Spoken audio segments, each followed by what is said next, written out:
Hello everyone, thank you for joining us for the Digital Minute. Our webinar topic today is Digital Design Do's and Don'ts. I'm Milani, the Art Director here at NetPlus. My team has put together some great content with lots of marketing and design examples that I'll guide you through. We'll start with fundamentals of design, talk about why digital is different, cover the best practices, and wrap up with who you might want to hire and for what project. The goal of this presentation is to equip you with the basic understanding of design principles and best practices so that you have the knowledge and vocabulary to understand and talk about design and give more valuable feedback to your team. I'll be here to take questions at the end. Let's start with the basics of what makes design good, and by that I mean effective. Grids are at the foundation of all design, whether that be print or digital. Users read fewer words on screen than in print though, so it's important for content to be organized and easy to skim. A grid will set the guidelines to help define the hierarchy and structure of the page and all of its elements. Most websites are built off of a 12-column grid, which helps organize the content to be responsive. When talking about website design, the term responsive means that the design and content can adjust to deliver a good experience on any size device, whether it's a smartphone, tablet, desktop, or a huge TV. Instagram's an interesting example of a grid because it gives the user a quick overview of brand style and tone. It can also allow for some creative play between the square elements. For example, posting 3 images in a row can be an effective way to show a wider or broader picture when it's viewed like this. Facebook also has its own grid that they apply to ads. They limit ad text to 20% of the visual, and this is in order to try and control the experience for users and make it seem more like organic content and less like advertising. It's one of the greatest challenges for a designer when it comes to creating these. Because of all of those restrictions, it's important to keep messages short and sweet, ideally just the headline, since these ads will also most often appear on mobile devices at a much smaller size. And as always, remember people are scrolling through their news feeds quickly and only skimming text, so make sure you're using engaging visuals as well. Breaking a grid has advantages too. It can really emphasize or make a message stand out. Here are a few examples. Friendly's National Fribble Day. Crossing out the word milkshake brings attention to the branded word Friendly's uses. Steven Singer's Rose, by tilting the product, it draws attention and also adds a little bit of dimension and would really stand out well on a news feed. The Friendly's Vanilla Cartons at right, when everything's perfectly aligned, off-centering and tilting a visual or message will make it stand out, especially on a really busy news feed. And at the bottom, 2 examples from Anna Ona's social and display ads. Overlapping photos and having type interact with the imagery, there's an additional layer of visual intrigue here by breaking the grid. Up next, I'd like to talk about color as it relates to your brand, as well as a little bit on color psychology to help you choose the right colors.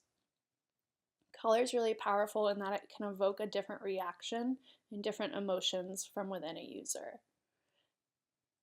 It's a key attribute of building a brand, and consistency is really critical in that respect. A brand style guide will offer different uses and a family of colors to choose from to make sure that all of your materials look the same. It's an absolute must for every brand. This is an example of a style guide and colors for one particular brand. Most identify 1 to 2 primary colors and several secondary colors. At left is a full palette offering different shades of the primary tones. The 2 tones on the left, the green, the dark blue, are primary. This has been simplified for the web and is applied to different user experience and user interfaces to keep it consistent and create behaviors in users that are familiar as they navigate throughout the site. A little bit on psychology so that you can choose the right colors for your brand. Warm colors like red, orange, and yellow are energizing. They're often seen as being powerful, elegant, playful, seasonal, or possibly alarming. But don't let that put you off. Warm colors are a little bit harder to work with because of the lack of contrast, but recently we've been noticing an increase in the use of deep yellows. It's definitely having a moment, even in digital.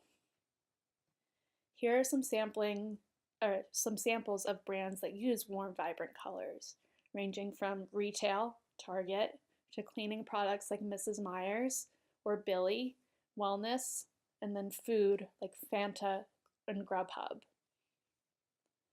Pantone's color for 2019 is a deep, vibrant coral, which would also fit into this family.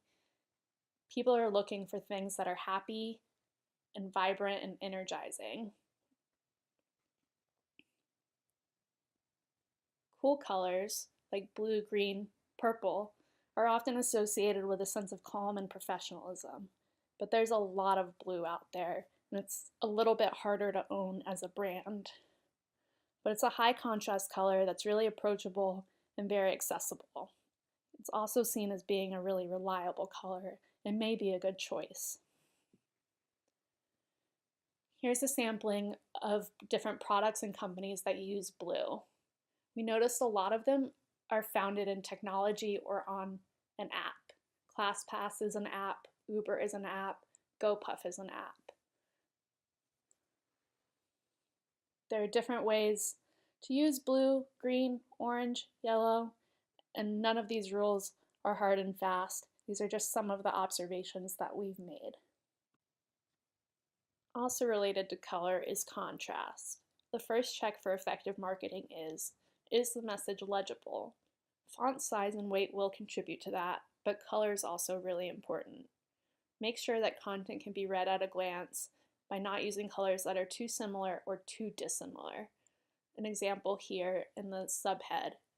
Notice how it's harder to read the light green and also hard to read the bright red. Choose colors that aren't too similar to each other, but also not too different. So I think I've mentioned typography or fonts multiple times up until now, and you may be wondering what exactly I'm talking about. Typography is the letter form. A font face is a family that has a specific style and weight.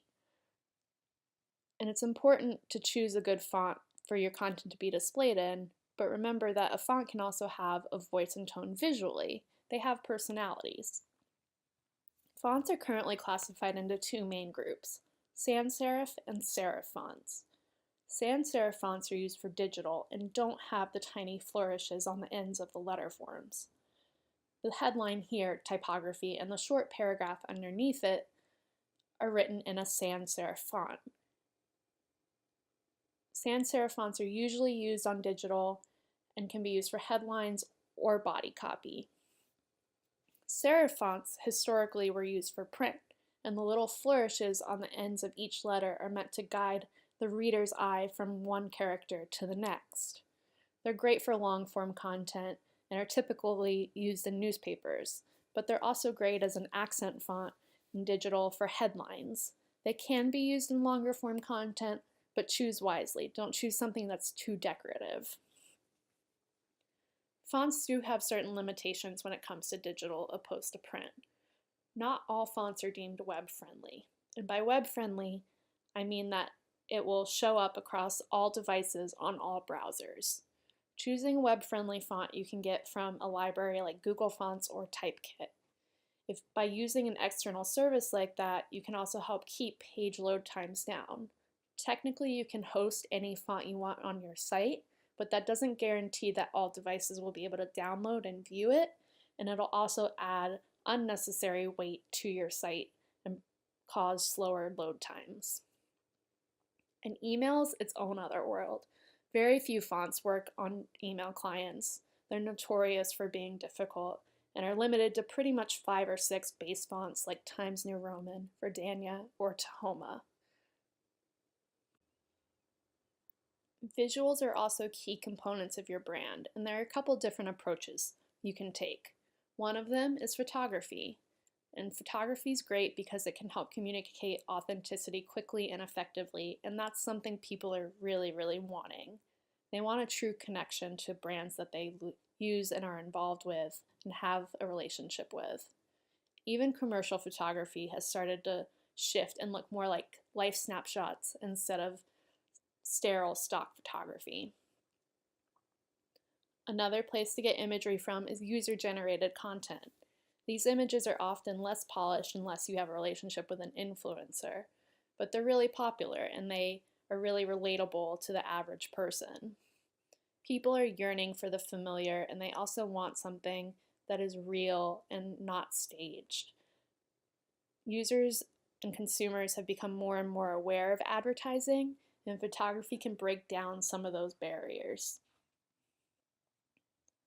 If you are gathering user-generated content, you may want to consider setting a filter.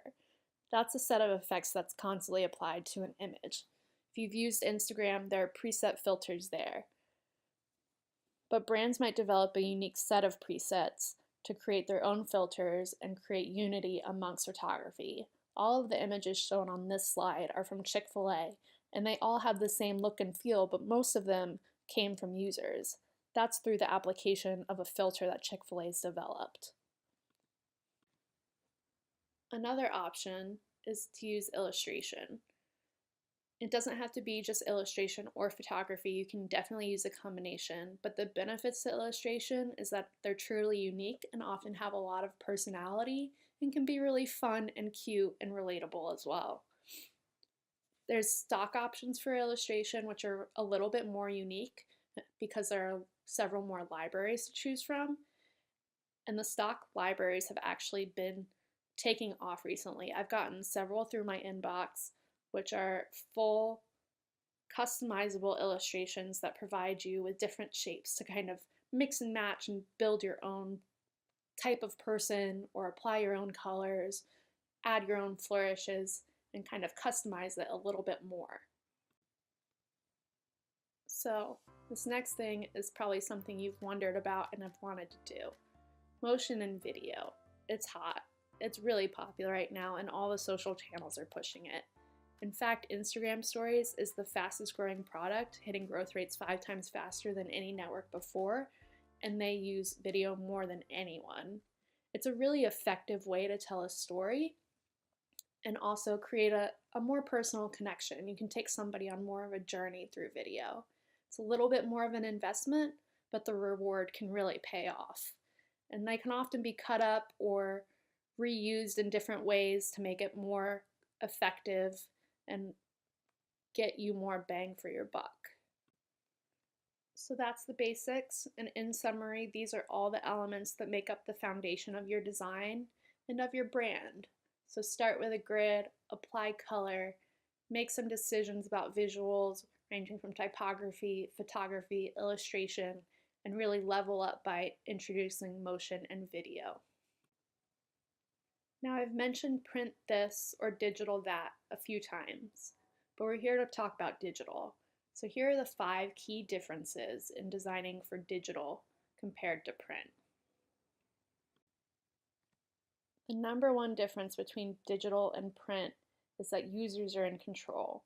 Yes, if somebody's reading a magazine, they can flip to the next page, but online, there are a million different reactions and different paths that they can take.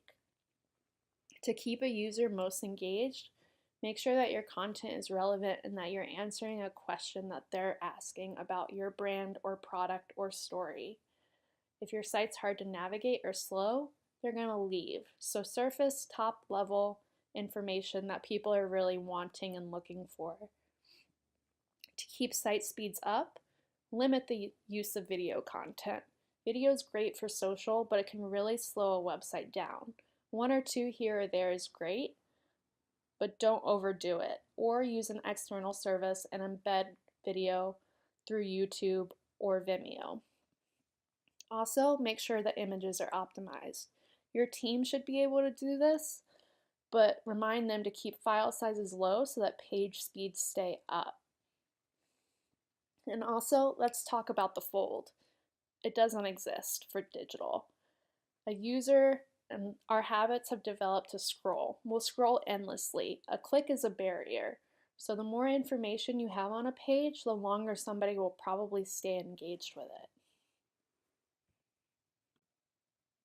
I don't know if you heard or are really familiar with Instagram, but last week they released a function that moved from a endless scroll to a swipe and a tap. and that function was immediately rolled back because of the backlash. Scrolling can be really therapeutic and it's very simple, it's just kind of mindless and endless. And that's good to keep people on your page and consuming your content, even if they're just skimming and scrolling by. The second biggest difference between print and digital design is screen sizes and the fact that your viewer or customer is probably sitting in front of two or three. Right now, I'm sitting in front of three, and there are a million distractions. But it's really important to have a responsive site, like I mentioned before, so that the experience is seamless as they move from device to device. Hide things that don't make sense content-wise on mobile. Attention spans are shorter there. Have a little bit more long-form content on larger screens. There's opportunities to adapt and really utilize the size of the screen to your benefit and engage the user as much as possible. The third biggest difference between digital and print is digital is flexible. Print requires planning, prepping, production lead time, and once it's set, there's no editing. Online, you have the ability to change, revise, adapt. You can gather information about your users and audience and target them and develop content that they're looking for and that would relate to them using the information that you've gathered about their habits and interests, wants, dislikes, and likes. Number 4, content is king. This isn't a design element, but it's the meat of your site. It's what people want, and they're asking a question, and you should be providing the answer. You have 3 seconds to grab somebody's attention on screen, so make sure you're giving them the answer and getting your message across in a concise, punchy, and valuable way. I like to think about content online much like traditional print. You start with the hook, and you include the most important information up top, then get less important as you scroll down the page. And just to reiterate, the scroll is endless. There is no fold, there is no missing out if something's not in view of the browser. A click is a greater barrier than a scroll is to every user online. Now number 5, the last one, it takes a lot to create for digital. There's a whole team behind creating a website. A print project, you could use a designer and a printer and be done. But for digital projects, that probably requires a designer, a developer, a content strategist, and a project manager. It's because the landscape is so vast and there are so many moving parts that are moving quickly. Not everybody can stay up with everything, so together, working as a team, you'll probably find the most success. So again, I've bombarded you with a lot of information up until this point. I learned by doing and seeing, so let's take a look at some examples in action. I'll cover best practices for websites, email marketing, display advertising, social media, and the value of A/B testing all of these different mediums. So the must-haves for all of digital are almost the same, or they start the same at least. So on each of the following slides, look for the bolded information. That's the new one. Since this is the first one, everything here is bold. In website design, it needs to be mobile friendly. Use that grid, make design and content responsive. Remember those fast load times. Use web-friendly fonts, optimize images, and limit the video content unless you're using a third party to host your video. That would be somewhere like YouTube, Wistia, or Vimeo. Create strong CTAs or call to actions. Use language that will tell the user what to expect or what they're going to do next. Like sign up for our campaign, get notified for this product. Not those words exactly because I'm not a copywriter, but something to that effect. Be informative. Let them know what step they're going to take and where they're going to end up before they get there. Also use powerful positive colors. Again, the greens, the blues for contrast. Red can be a little bit scary, but can also be really powerful and stand out on a busy page. Nothing's inappropriate here unless it's hard to read. Also make sure that navigation is easy and minimal. Reduce the number of clicks and surface your most trafficked pages for users to find easily. And then, of course, keep branding consistent. That's important for everything. A user should be able to quickly identify who wrote or created what they're looking at or using. I've pulled several different examples of websites for different types of companies. Nothing's going to work for everybody. So here is a SaaS company, Help Scout. It's very bright, white, open space, strong CTAs. That blue really indicates where a user should click, bold, informative headlines, and cute illustrations to add a little bit of personality, as well as video content. On the next page, again, illustrations and photography. These visuals help communicate what the section is about before a user even reads a word. And footers have been really helpful in helping people who know what they're looking for find that content quickly. A robust footer can take out a lot of the guesswork in searching and keep people engaged. If we go back and look at the simplified header, there are only 4 or 5 items for people to click on. If somebody has a really specific need, chances are they'll scroll down to the footer first. Here's Starbucks, a really simple homepage. This was up during their seasonal campaign, which pushing gift cards and their unique flavors of coffee for the season is key to their objectives. They also highlight their rewards program because that's probably what people are most engaged with. As you move down the page, there's a nice little content area on the good that they do. Again, users and people are just yearning for things that make them feel good. So surfacing information like that really works to Starbucks' advantage, because otherwise you might think, oh, big corporate company, and this gives people a little bit of the warm and fuzzies. Nest is an e-commerce site.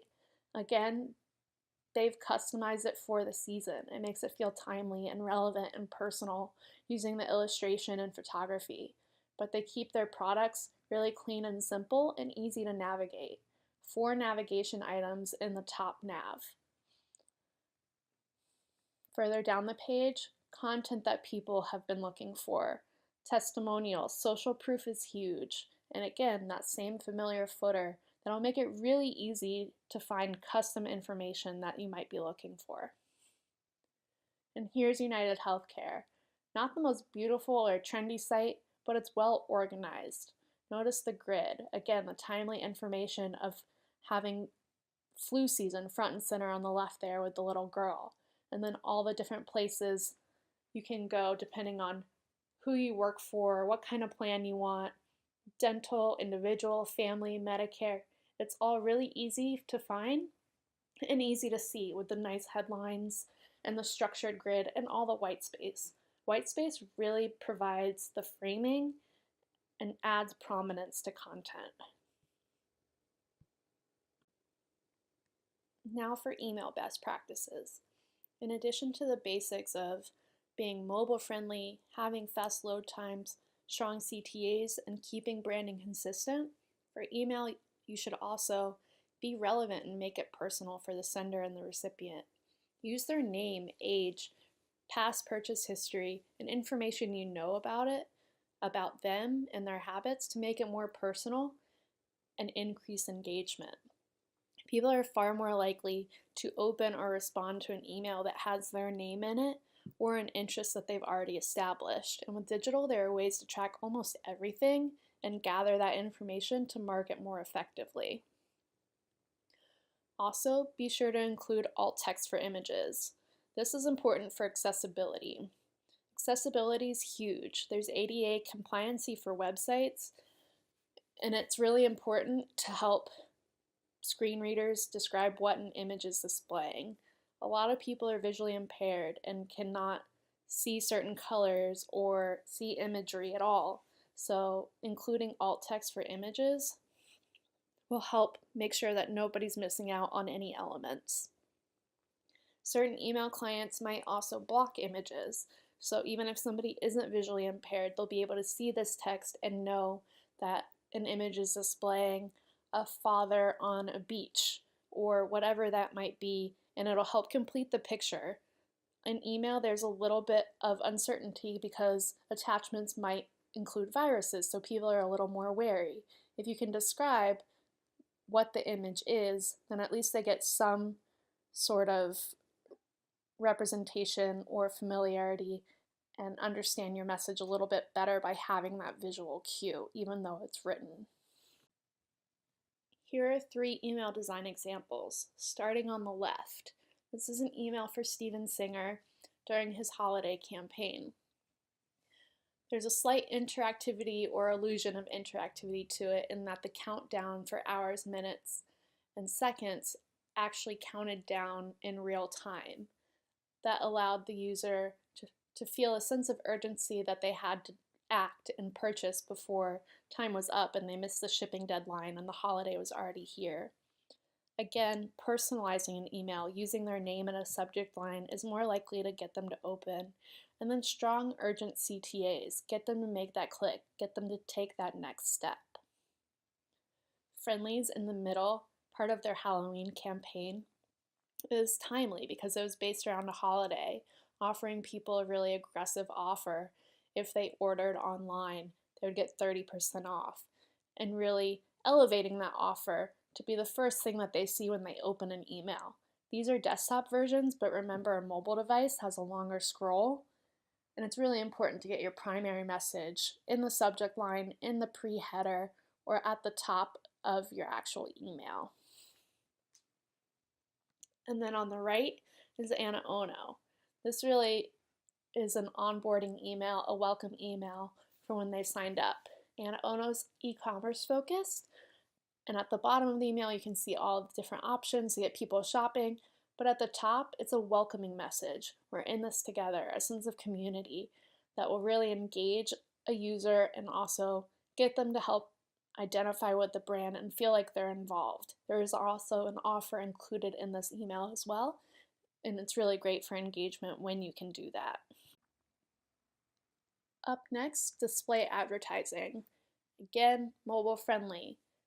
People view websites and online properties probably at 80% of the time. Create strong CTAs. You want them to click, you want to direct them to what they're looking for, what they want to buy, see, read, consume. Keep branding consistent so there's never any question of familiarity with your brand. They should immediately know, oh, this is so-and-so. And be relevant, be personal. Don't waste time on people who aren't ready to engage with you.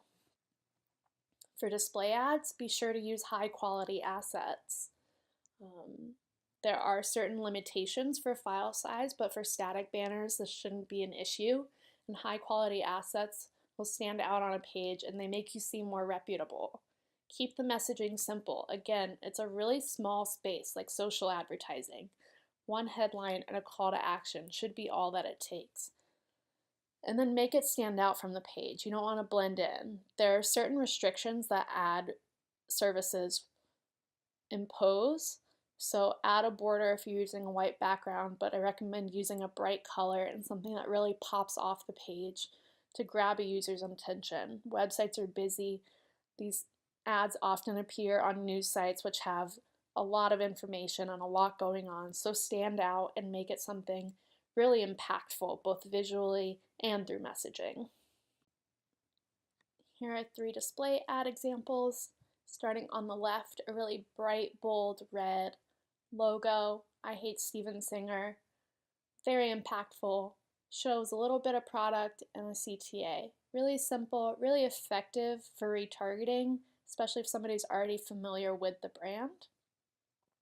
In the middle, a little more product focused.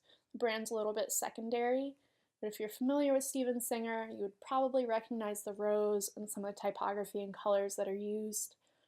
Especially if you're on the email list, this branding was used on the website, in email, and on social. The campaign was really consistent across the board. In elevating the CTA here to the top, because it'll be one of the first things somebody reads, as people will tend to read from left to right or top down. On the right, a mobile ad. This appeared really, really tiny on a phone, so it was important to have a really simple headline, a strong CTA, and get that logo in there and a little bit of product so that it's clear at a glance who this is, what it's for, and get that quick. On to social media. Again, the basics are always the same. Mobile friendly, consistent branding, high quality assets, be relevant and timely. It's also important to be aspirational and lifestyle forward. Remember what I mentioned about photography earlier. It needs to feel authentic. Use user generated content. Make people feel like they're really living and involved with your brand.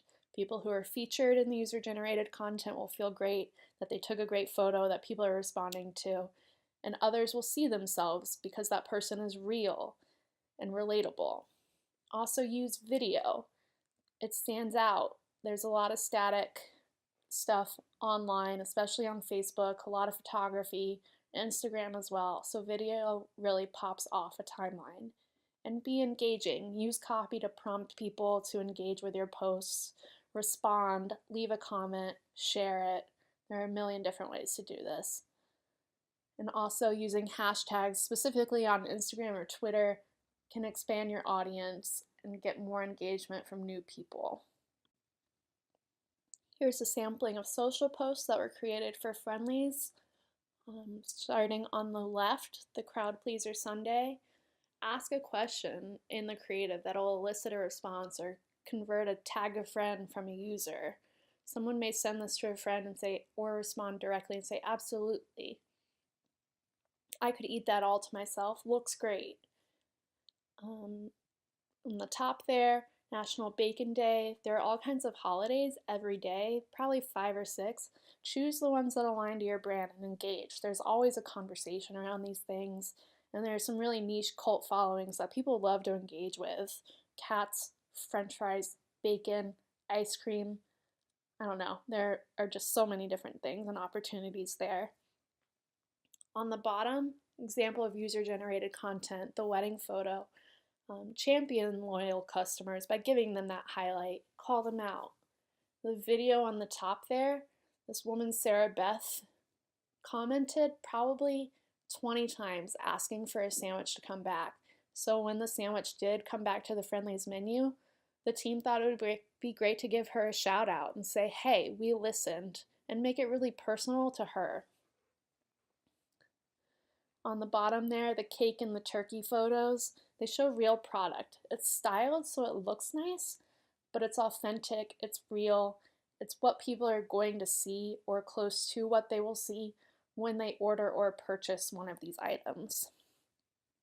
And then on the top right there, a celebratory post for when the Boston Red Sox won the World Series this year.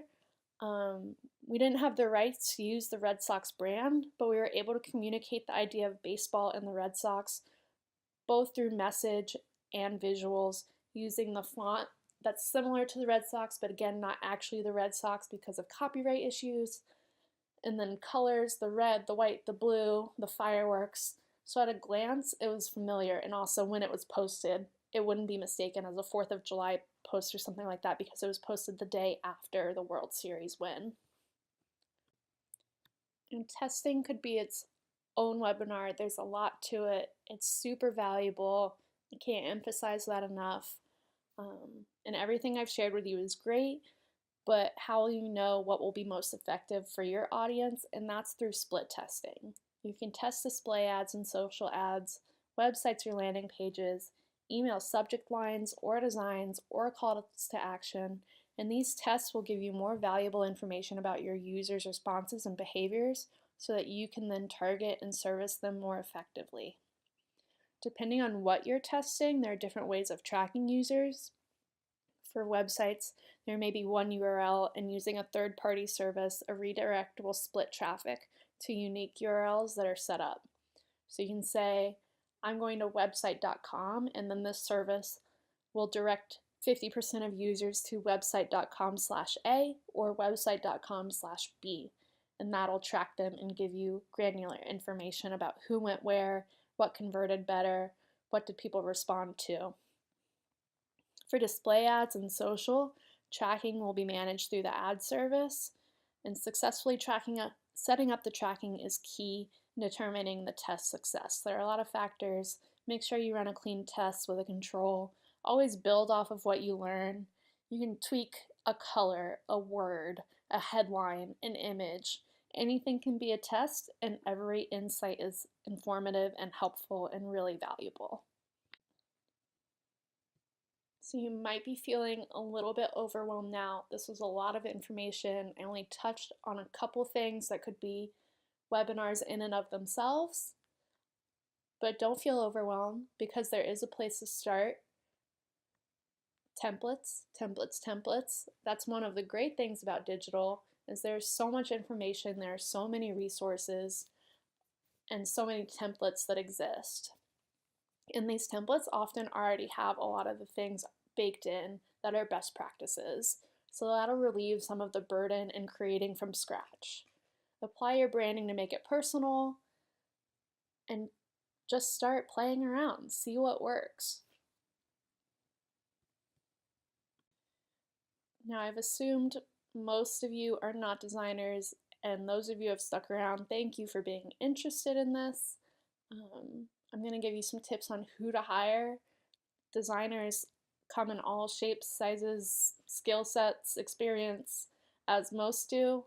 But since it's a relatively new job and profession, there are different nuances, and the vocabulary is still being developed. So here are a couple tips and a breakdown of different types of designers and who you might want to hire depending on your project. For the web and digital, there's UX, which stands for User Experience Designer. They will focus on usability, interaction, and experience. They do a lot of customer interviews, mapping, really flesh out the process and how things will work. A UI designer or user interaction designer will translate the research that the UX designer does and create the content and layout and turn that into an attractive experience for users. They'll do a little bit of information architecture and mapping, but they're a little bit more visual and will focus on where CTAs are placed and different hierarchy of things on pages. Product designers are kind of a hybrid of UX UI. They're really product specific and not necessarily marketing or advertising minded. A visual designer might work on a website, but they too do tend to do print and web design and are a little bit more marketing focused generally. You can also get visual product designers who will focus on applying styles to the work of UX, UI, and product designers. It's really complicated, but if you're looking for somebody who does a little bit of both, that might be a good title to search for. A graphic designer is now a kind of catch-all title for someone who does print, web, and executes visual concepts. That would also include branding. A production designer is more of a doer. They tend to take the work of another designer or just kind of produce assets that match existing styles and whatever a printer or a developer might need. They're a little less conceptual typically. A creative director is a lead and a manager and usually has a lot of experience and can work with all different types of designers. They'll work on planning, team collaboration, and ideation. And an art director will lead design and direct others to help develop artwork or layouts. These two positions, the director positions, could be web or print. So on the next slide, marketing designers, you'll see creative director, art director. Marketing designers are also a thing, likely does a lot of print and web design, and kind of has a more holistic view of executing a campaign. And again, repeated from the previous slide here, visual designer, graphic designer, and production designer. So this is what a marketing team may be composed of. And again, these are just suggestions and terms that are out there. It's really not consistent, except for UX, UI, and product are very much digital heavy. And then there are a couple specialty designers I'd like to call out. Motion designers will do animated infographics. They might dabble in video and live action and be able to edit that. An illustrator will focus on illustrating and creating different drawings of sorts. A packaging designer will design for 3D packaging. And a publishing designer is somebody who would work on a magazine or a catalog or really type-heavy print layout. So we've reached the end of the presentation. I'm ready to take questions. I know that there was a lot of information, probably a lot of unfamiliar terms and ideas. This was just a brief overview of everything design related to marketing, and I am here to answer any questions you might have for the next few minutes.